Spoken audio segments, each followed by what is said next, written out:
Everyone, welcome to Infinite Life, Infinite Wisdom, where we talk all things afterlife. I'm your host, Susan Grau. I am an intuitive medium, a soul healer, an author, and a speaker. And today we're going to talk about guides, how to contact your guides, how to be in communion with your guides, how to communicate comfortably, how to learn your guides' names, and so on. So let's do this. Let's take a deep dive. Guides are the beautiful essence of what we want to communicate with in order to have guidance, hence guides, on our journey here. So, spirit guides often communicate with telepathy. So that means they're speaking in our heads and we hear it in our minds, or our mind's eye, I call it. It is not something that we hear on the outside of us normally, but we can. And they try to communicate through pictures, letters, words, a combination of these things in order to help us hear them comfortably. And when we're in a really relaxed state, the information's pretty clear. We don't have too much trouble.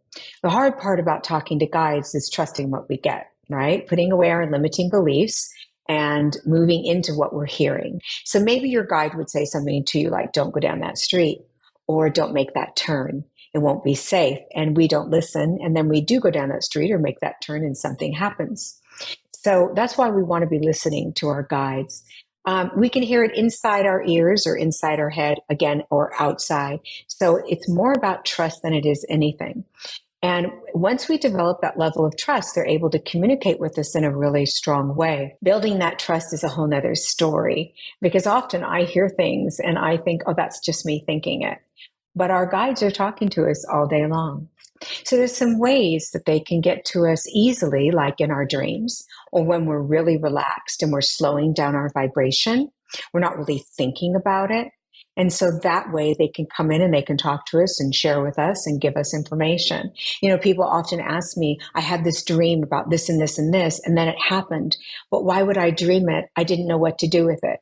A lot of times your guides are teaching you something. And that's really what you want, is for them to teach you, so that you learn how to have that conscious or higher consciousness with them. Guides are able to help you shift in dimensions. And when you're in dream state, it's easy to do that. And it's very effortless for guides to bring you to that space where communication becomes easy. You know, I tell everyone it's just a conversation and we complicate it. So no, it's not simple and it's not easy to trust, but it's easy to hear them and to listen. It's just a matter of what are we going to do with it once we hear it. So our loved ones that pass over are not our guides. But what I learned on the other side is that guides spend a great deal of time with us on this planet at some point, or they wouldn't know how to guide us on this planet. They decide to stay behind and help us. So they're part of our soul team, I call it, where your angels and guides and loved ones all reside. And everyone has a soul team. Today, we're just going to talk about the guides. Your belief system matters. So when you are in a belief system where you're not trusting there's an afterlife, obviously you're not going to hear them as clearly as you'd like to. So that's when they'll come in your dreams. That's when they're going to want you to know they're there and you're not listening. So it's important for you to always remember that your belief system matters. And when they touch you in your dreams, that's their way of saying, hey, you're not listening outside of that, or we're having trouble communicating with you when you're walking through the journey. My goal is to always be on the path with my guides. So I'm constantly listening to what I'm hearing inside of me or outside of me. And so I might hear, hey, Susan, today is going to be a hard day, but we're going to be there to help you. Please call us in. So why do they ask me to call them in? Because free will is involved in everything we do. And if I don't invite them in to spend time with me, they're not going to be able to connect with me, which, you know, is fair enough, right? So we want to make sure we set our free will aside when it comes to our morning process. So I get up in the morning and I'll say, you know, hey, guides and loved ones and angels, please spend the day with me. Show up, suit up, and come into these rooms with me. If I'm afraid because I'm having a difficult day, or I am needing to do something really important and I don't feel like I can handle it, I'll say to my guides, you know, come in and help me today. And I know they'll be there. And that really gives me a sense of peace. It's kind of like calling in your mom or dad when you have a good relationship and they want to help you do life. Kind of the same thing. They are able to give us a pathway as we're going through our journey. But again, it's a matter of listening. My experiences in utilizing my gift is allowing the knowing to come in. And that's tied to your psychic ability, and it's called claircognizance. Clair means clear in French. Cognizance just simply means you're cognizant of what's going on around you. So for me to be present and communicate with my guides in a confirming way, I'm having to hear that information, allow it to come through my ears or in my head, go to my intuitive space to know if it's them actually talking to me, bringing it up to my head to know what they're saying to me, because of course intuition doesn't have linguistics. So I have to be able to speak what I'm hearing and understand them, and then dropping it back down into my gut. Now, as you practice that, it happens very rapidly. So it's not as though you have to think about it. When I'm saying it to you, I'm having to think about it, and it actually is a slow process. But the knowing is a feeling you get across your entire being. It's a soul level feeling. And so we want to make sure that you are tapping into that soul level, that knowing. I call it the knowing, and that's your intuition. You will know immediately when you allow the knowing or claircognizance to step in that something is trying to tell you something. So maybe you'll get a little sick stomach. Maybe you'll feel like your sacral area, which is your lower stomach, is feeling sick, feeling uncomfortable, feeling comfortable and excited, whatever that message might be. Once you get familiar with your body feelings, you can clarify your sensing or your knowing. Making sense of those senses is the most important part of connecting with your guides. Spirits communicate through telepathy, and sometimes it's uncomfortable for us because it doesn't feel as clear and concise as we'd like it to be. So if I'm hearing something from the outside in because you're talking to me, it's very clear and concise, but my understanding of it may not be what you're trying to get across. So in that way, it's not clear and concise. When spirits talk to us, we're always wondering, what are they actually saying? What do they mean when they're talking to me? What's the tone? How does it travel through the dimensions? Is one of my big questions. And it's a very unique sound when it's outside of us. So it feels almost like a wah wah sound when I'm listening to them. So I hear them go, Suzanne, are you listening? So it's got this extra added feeling to it. When it's inside my eardrums, it's very crisp. Susan, you immediately need to listen to me. And I can identify it instantly. It's as though they are speaking to me like a human. It's so clear. So some of the ways that our guides can talk to us is through, of course, that telepathy, numbers, pictures, repeated symbols. And numbers are repeated too. So say you wake up in the middle of the night, it's 111. And then you go outside and you see a license plate that says 111. And then you look at your phone and the time is 111, 111. That's a way for your guide to say, I'm here, I'm protecting you, I'm around you, I'm serving your needs. Now, how do we know the difference between a loved one and a guide? It's really important because loved ones give us numbers too. Some don't, but many do. The difference is the feeling of familiarity. So if they feel familiar to me, I'm going to assume it's my loved one. I'll feel a sense of peace and love. I'll maybe smell them. I'll just know they're in the room. I'll get a memory flash in front of me of being with my loved one.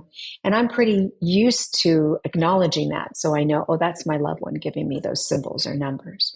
With a guide, it doesn't feel as familiar. It feels more, I want to say, controlling or more definitive and more direct. So a loved one will be very gentle. When they're talking to us or giving us messages, they won't put it in our face over and over and over like a guide might. So a guide is trying to guide you and protect you on your universal journey, whether it be on this planet in another dimension or on the other side. Your guides are always communicating with you. So what happens to me is I'll see a sequence of numbers over and over and over when they're using numbers. And I'll pause and say, what is the message you're trying to give me right now? And that makes a difference on what I am taking in.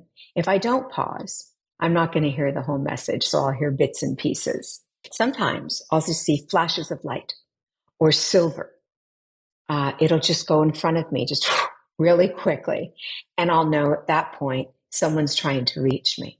Then I have to ask the question because it begs the question, which one? Is it my loved ones? Is it an angel? Is it a guide?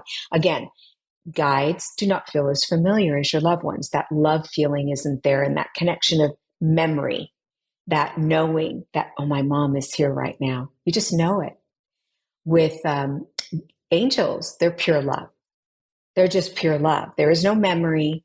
There is no story with them.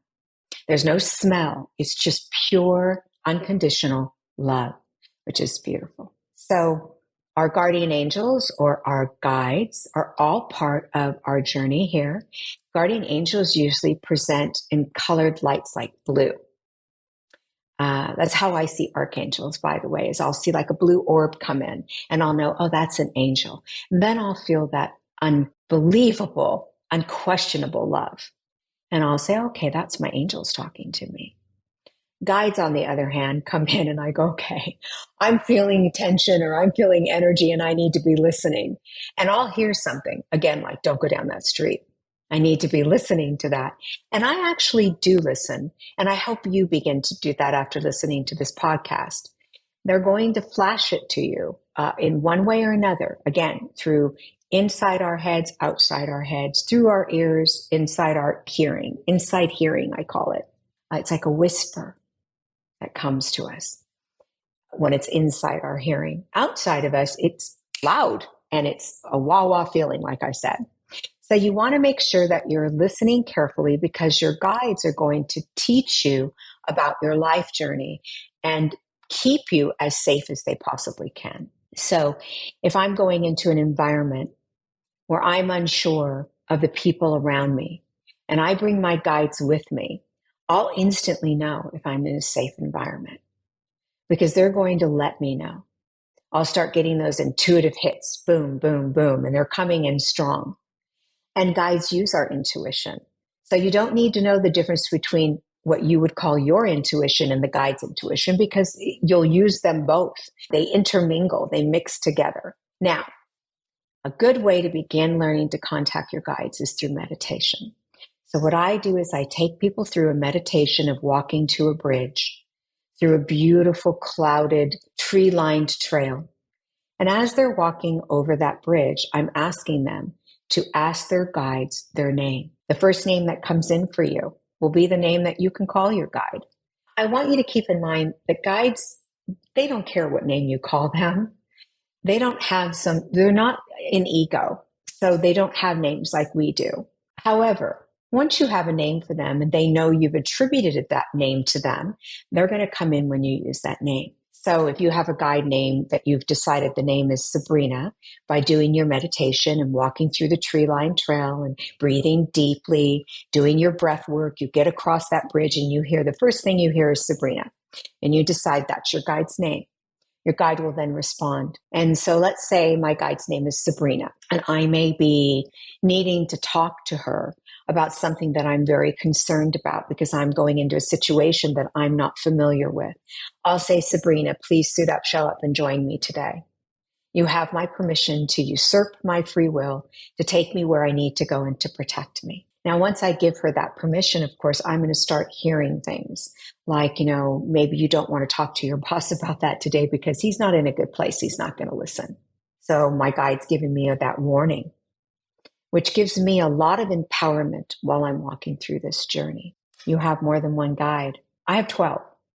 So I might have a guide that's doing Reiki with me, a guide that does my psychic reading with me or my intuitive readings, a guide who does mediumship with me, a guide who helps me when I'm going into a situation I don't understand, a guide that helps me with my work, and so on. I also have a main guide, and she's extremely powerful because I have a hard head. You cannot get me to do what you want me to do unless I fully believe it's right. And so she has, how I picture her is with a staff, and she's very strong. And it's like, no, you're going to do this, Susan. You need to listen. And whenever I hear her say, you need to listen, I'm hearing it in my head in telepathy, but I'm listening at that point because I know she's telling me something very, very important. And I know that she's trying to protect me. So once you learn to call them in either through prayer, meditation, having a conscious contact with them. Knowing your higher self is very important. So is my guide talking through my higher self and giving me information, or is my guide talking directly to me?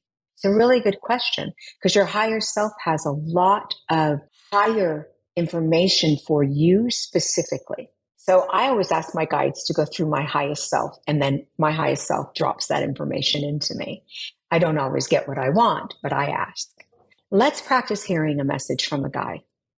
So what I want you to do is close your eyes and take a moment just to be in this moment.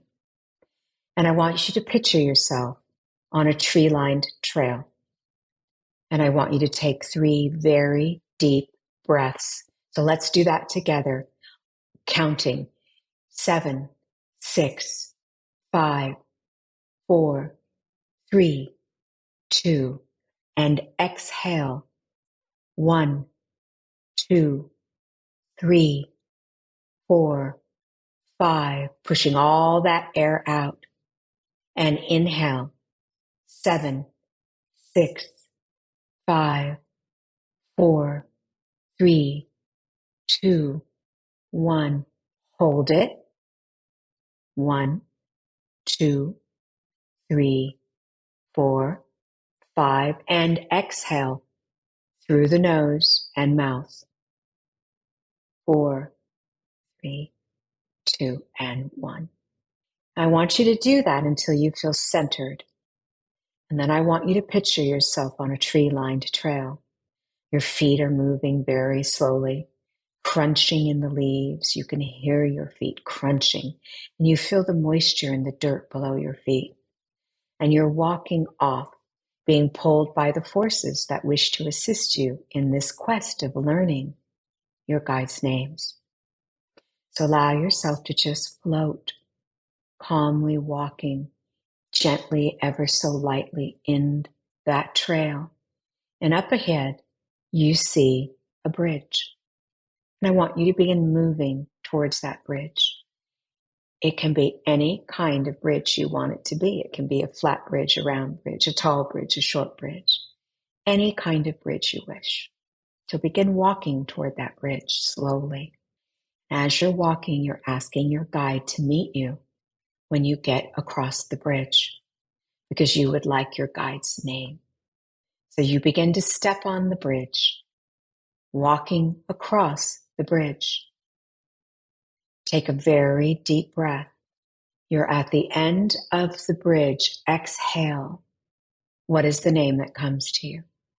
That's the name you'll call your guide. If it doesn't work this time, I want you to try again until it does. You can make it a longer meditation or a short one like that. But the goal is to get in that space of peace and quiet, to focus your energy, to get that nervousness out of your system. That's that breathing. So you want to use those breathing techniques. Once you have your guide's name, it will help you to hear what your guide's saying to you. So let's ask your guide with their name. So if my guide's name was Sabrina, I would say, I've decided to call you Sabrina. I'd like for you to join me on my work today. I'm having a little trouble with my readings.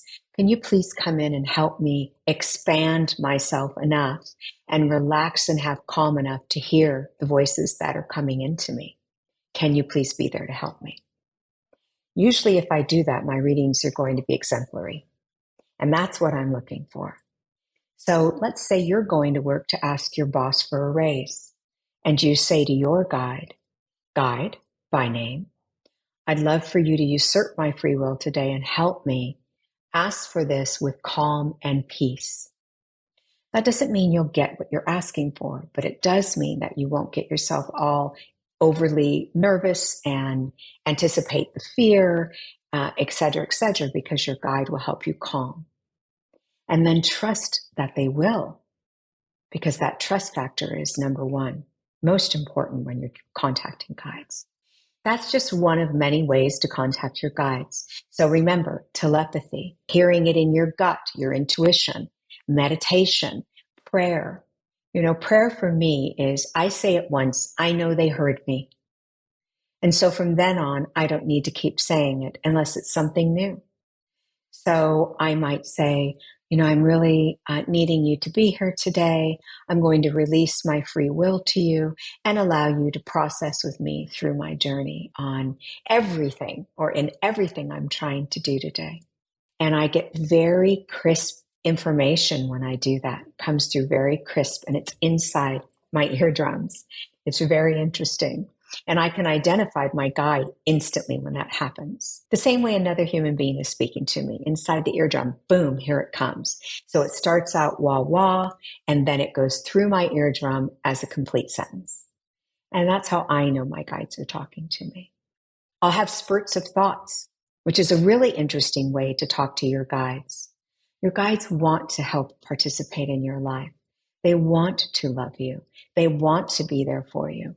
But because you have free will, once again, it's removing those limiting beliefs and removing your stubbornness, basically, and just having a conversation with them, just saying what you need. And they will try to give you what you need. So they download information into you almost like a computer.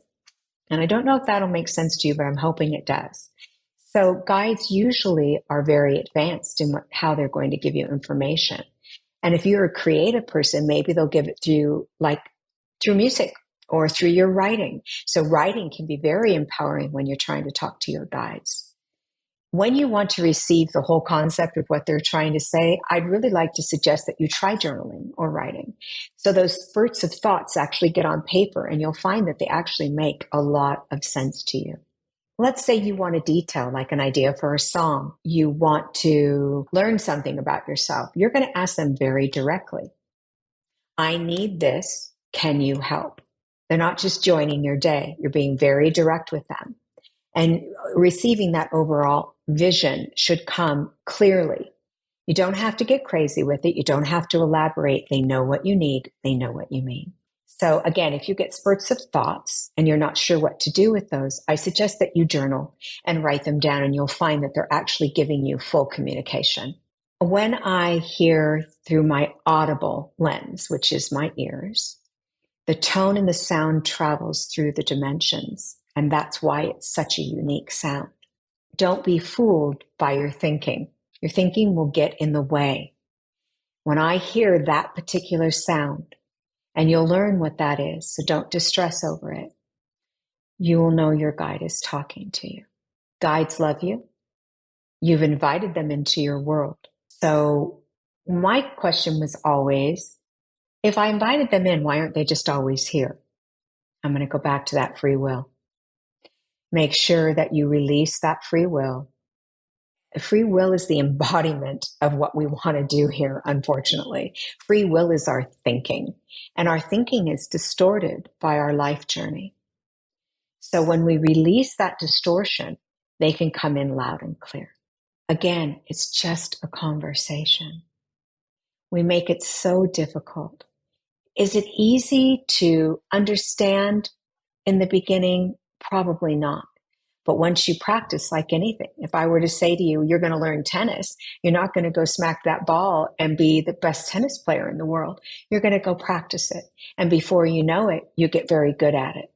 And that's the goal with talking to your guides. If you utilize your knowing, it's an instant form of communication. My knowing would be, boom, intuitive hit, instant form of communication. It's a feeling that goes across all boundaries. My entire being, I feel it on that soul level. Instantly, I know I need to be cautious or I need to listen. And I find every single time it was right information. Again, your guides will talk to you in many different ways. Dreams, meditation, spurts of thoughts, journaling. But the vibration is always the same. Your guide's vibrating on a kind of a medium level, kind of like the butterfly. So I've talked in previous podcasts about the sloth, the hummingbird, and the butterfly. So the medium is the butterfly, middle vibration. The sloth is high frequency, low vibrating because it moves so slowly. And the hummingbird is the loved one or the guides, etc. Now, guides that are very high in energy are not nearly as high as our loved ones and the angels that talk to us. So we're still kind of the butterfly. We're still in that space. So please remember that. So you're going to hear it, but you won't hear every single thing, but you will know it, and you will know everything they're saying to you. So there's the trust factor. As you continue communicating with your guides, they'll start to make it simple and easy. So intuitive, pictures, letters, words, all of these combinations can come all at once. And you just know. You just simply know. So here's an example. I was in my car and my phone dropped. And unfortunately, I didn't listen to my guides when they said, leave it. And I bent down to pick up my phone, kind of leaning over in my car. And when I came back up, I heard my guide say, leave it, leave it. And when I came back up, I left it. And when I came back up, there was a truck in front of me, and I probably had 3 seconds to brake. That truck would have come right through my windshield. Boy, was I glad I listened. But that could have been an extremely sad event. But I heard the vibrational energy. I felt it. I listened. I redirected, and I allowed myself to do something different. I can tell you 100 incidences where things like that could have happened to me because I was being irresponsible, or I wasn't paying attention, or I thought I knew best. And they saved me from bad situations. So here's another example. I had a boss that was very difficult, very moody, and I wanted to ask for some time off, and I needed it. I went to go into the room to ask the question, and I heard, not right now, Susan. It is not the time. And I watched other people going into the room and coming out really frustrated and shaking their head. I don't know what they were asking the boss. It could have been, can I take a leave, or can I get a raise? And the answer was unequivocally no, no, no. So I knew that my guide was telling me now is not the time. I waited a couple hours and I heard, okay, now. And I went in and I talked to the boss, and he was up, energy, and willing to give me what I needed. And everyone said to me, how did you know not to ask this morning? Because this morning he was saying no to all of us. And I said, I listened to my guides. Now, a lot of people looked at me like she's nuts. And that's okay. That's okay. But I got what I needed. So they are advising us at all times. And I could give you so many examples. When people tell me that they've listened to their guides, things happen for them, not to them. And that's a really important distinction. I don't want things to happen to me. I want them to happen for me. And your guides can help that happen. Again, they're souls that we've usually lived past life with. Therefore, they're personal to us. So they do care very much. Maybe we've lived many lives with them. And we now have a contractual agreement upon our birth that they will be part of our existence. So let them be. Allow them in. They want to be part of your journey. They want to help you. Don't allow yourself to redirect yourself in another direction, which is our humanly direction. Guides can see your potential, so they can help you. We don't always see our potential. They're physically living this life with us on a vibrational energy is amazing to me. And when I think about that, I feel so much gratitude. So even though sometimes I don't like to hear what they have to say and I don't want to listen, I learn from consequences. But sometimes I don't want to listen, and I listen anyway, because I recognize that they're doing this life journey with me. They're allowing me my growth and lessons through my free will so that my soul expands. But they're always willing to give me some hint of a guidance, some hint of love, some hint of safety throughout my day. When you get up tomorrow morning, I'd love for you to plant your feet on the ground, grow some roots in your feet, do some breathing exercises ever so quickly, because I know we're always in a hurry, and ask your guides to usurp your free will and join you on your journey today. You will feel that your day will be so much more understood, maybe easier, maybe calmer. I can't imagine a better day than that. So again, walk across that bridge, do a meditation, ask their name, and start calling them in. They love you. They want to be there. To the best of their ability, they're your keepers. They allow you to implement your free will. They allow you your mistakes, but they will still guide you with love, even when you're in your free will. They are your voice of reason. Thank you so much for listening to this podcast. I hope it brought you some peace. Don't forget, I have Speak Pipe, and you can go on my website, susangrau.com, and you can ask me a question. I hope this gave you some clarity about what your guides are. Get rid of those limiting beliefs, everyone. Just allow, let go and allow. And remember, they're only a heartbeat away. Take care of you.